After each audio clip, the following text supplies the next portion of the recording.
and it's because it's worth it. It's worth it to come out here to Tampah. But it seems like somebody else has already gotten here way before we did. I suppose the most important question that any viewer of this video is going to be asking is Lombok a serious competitor to Bali? At the moment, basically very underdeveloped. There's, once again, not a lot of people, social infrastructure, or businesses either in the beachfront or in the lowland right behind the beach or in the hills above it. At the moment, Bali has got probably a 10-12 year head start, and Bali has stronger roots, and the roots are deep. Bali, you'll always find something that's just absolutely perfect for you.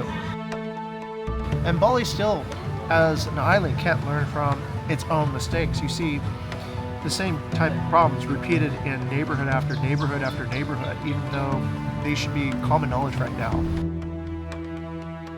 Is the diversity of architecture here in Lombok. So, unlike in Bali, where everybody seems to be copying that white Mediterranean look, there's no mid-sized brands, there's no large international brands. In fact, it's all grassroots here. And so, entrepreneurs seeking the highest profits they'll naturally want to come to Lombok.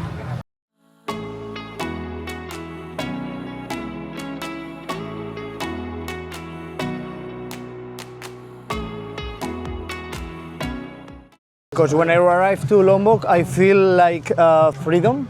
Because here you can enjoy, you can go with the motorbike, free whatever you want. It's not too many people, it's not too many busy. Yeah. The vibes here is so different. And a local guy called me one time and told me, I need your help. So, do you think that there's an entrepreneur community here in Lombok? A lot. A lot of people say that Lombok people are difficult to deal with. Do you Try to give all that you have inside to build something, to work with them, you know. So about a year ago, I made an episode about Bali versus Lombok, and there is absolutely potential. Overall, I would say this is still very much the frontier territory of the Indonesian tourism. Like you can see already that there's a somewhat planning involved in certain infrastructure decisions. We're already seeing visitors from all over the world choose to come to Lombok and spend the majority of the time here on this island rather than in Bali. So let's go around and visit the skies, the streets, and look at the stats to see, is Lombok a better investment long-term than Bali? Okay, so I took the drone over and flew over Areguling, Mawun, and Tampah. So all three beaches are to the immediate west of Kuta Lombok, which is kind of like an area that's just beginning to develop a bit of infrastructure, roads and everything to get out there. So here's my observations. At Areguling, basically very underdeveloped. There's, once again, not a lot of people, social infrastructure, or businesses either in the beachfront or in the lowland right behind the beach or in the hills above it. So the way it works in Lombok is kind of interesting. It's a little bit different than Bali. So the value of the land in terms of its experiential value has multiple points. So in Bali, once you are just 100 meters away from the beach, the land prices decrease almost exponentially, mainly because there's no view anymore. But here in Lombok, there's kind of like three layers that I could see. If you're on the beachfront, there's perfect views, ocean access, walking distance, but then there's usually a bit of flat land right behind the beach, and that is also pretty valuable by its proximity to the beach and also the availability for social infrastructure like beach clubs and kind of these other things that normally accompany beach life to also occur. The third and most interesting part is the hillsides that rise above, and sometimes you get these standalone hills that just kind of are completely isolated from the rest of the hill. They're like a little baby hill on the flat land, and they have 360, I guess, observability from to the beach to all the areas around it. But where it gets kind of really interesting is Tampah Beach. So Tampah Beach seems to have stalled for some reason. So actual shore, when we had lunch and had a few moments at Biras, which was an excellent beach bar, by the way, overlooking the beach, and they've taken good care to make sure that the area is of high quality. They've also they don't charge for parking, by the way. But as you fly in the hills right above Tampah Beach, you notice stunning, beautiful architectural design. These are worthy of Architectural Digest. Round villas, ocean view villas. It's each one's different from the next, and this is, I think, a paradise for anybody thinking about how to create something unique. And I hate using this word, but luxurious also, because each of these particular designs is distinct and beautiful, and I think that sets a very strong cultural foundation for what's to come in the future.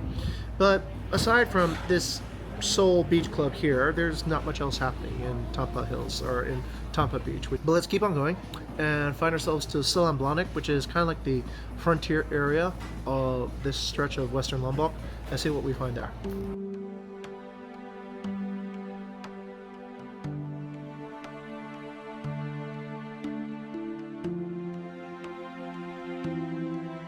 Okay, how much? 10,000. 10,000 for a public 10,000. beach? For parking. The small money, small money. No, I only have that much. You can take one. Okay. I send this 40. Okay, thank Okay. you. All right, thanks. Okay, first impressions. This is like Koh Phangan now. This feels exactly like Koh Phangan. So, this is it. This is Selong Belanak.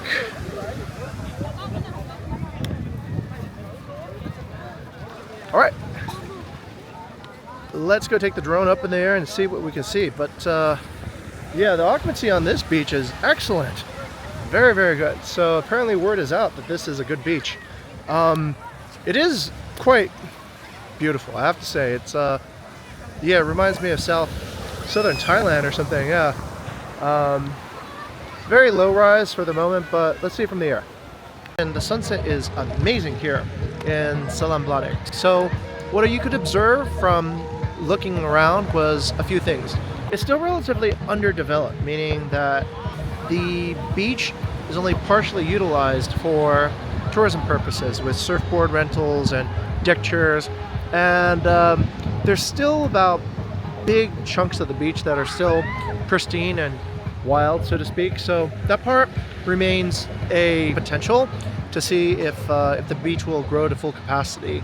The area around here is very sparsely developed. There is a hill rising above this beach that has a few old cottages. I think it actually belongs to one of my first bosses in Bali, Michael Martin, and his partner Roxanne Fatur. Ironically, years ago, I got my first real estate job from a client. The client happened to come with me on an inspection for some cliff villas that we were selling near Uluwatu. But based on his own research, he found that Lombok was a better bargain. Instead of buying one villa, he ended up buying a big parcel of land here somewhere along the southern shores of Lombok and hoping to hold it for, I guess, prosperity and posterity. So questions still remain, you know, like where are all the tourists in Bali? And is Lombok a actual viable competitor? And do you get a stronger return on investment by being a pioneer here on the shores of a different island?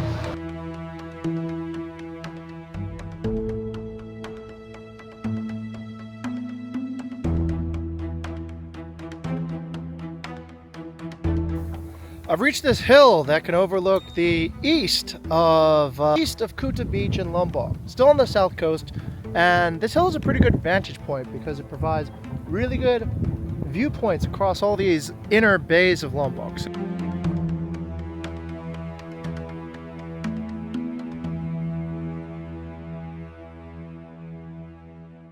I just had a really good interview and a conversation with the proprietor of this beach bar here behind me. It's called Buaya. Buaya is crocodile in Indonesian, but it's also a slang term for a playboy.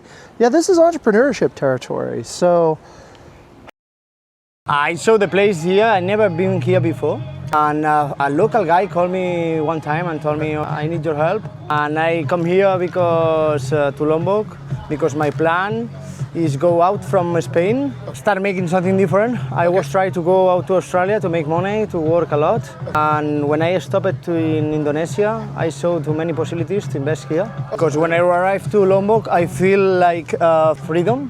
Because here you can enjoy, you can go with the motorbike, free whatever you want. It's not too many people, it's not too many busy. Yeah. The vibes here is so different. A lot of people say that Lombok people are difficult to deal with. Do you feel like it's different when you actually open a business here? Or? No, I'm working with people from here. I have 2, 3, 4 business partners here from Lombok, and they are so nice. Because the first time when I was here, I start talking with them. You start talking with them every day. You see it. Hi, how are you? And when I come back, I say, guys, I want your help to me, and they help me.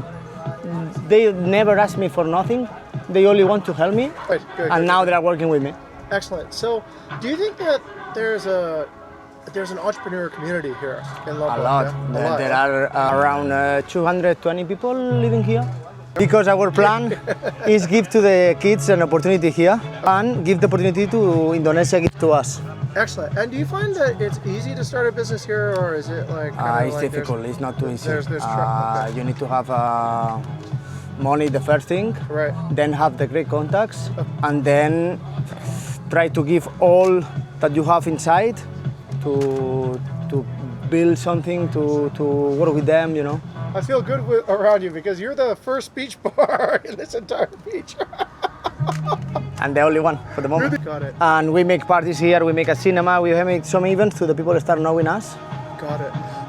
I hope you succeed one day. I remember in Bali, once upon a time, many years ago, 15 years ago, I was talking with this guy Gonzalo. Oh. He's the owner of La Favela. And he started with La Plancha. Yeah, so that's how I met Gonzalo, like the way I'm meeting you right now. So maybe one day that's going to be you too. And thanks for coming, bro. Yeah. No, for sure. Thank you for having me. Okay. All right. Cheers. Yeah. Have a good one.